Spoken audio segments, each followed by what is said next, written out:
Asalaamu calaykum waraxmatullaahi wabarakaatu. Soomaali weyn waa idin salaami meel kastoo aad joogtaan. Waxaan halkan ka sheegayaa wariyaha xiran walaalkeen saaxiibkeen samafalaheena Soomaali gargaarka abdimalik muse coldoon oo ku xiran Hargeysa muddo dhowr bilood ah. abdimalik oo u xiran xaq darro, cadaalad darro, wax u hiiliya ama wax garab siiyana uu leeyahay.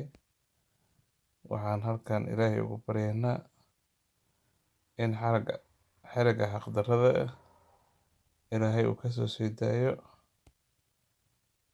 gacanta ka xaq daran ee xirtana uu Ilaahay soo qabto. Dhammaan Soomaali weyn waxaan ka codsanayaa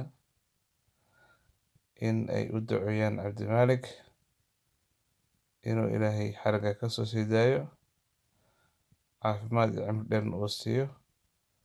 Waa nin aad iyo aad qaali u ah, magac ku leh Soomaalida, samafale muslimiin badan uu caawiyay, agoomo badan uu caawiyay, waayeelo badan uu caawiyay, haddana xaq darro ku xiran. Ilaah baan u baryaynaa Allah ka soo sii daayo. Inta muslimiin xanuunsanna Allah caafiyo, inta dhimatana Allah u naxariisto, inta fiyowna Allah u gargaaro. Assalaamu calaykum, habeen wanaagsan. Waa idin salaam.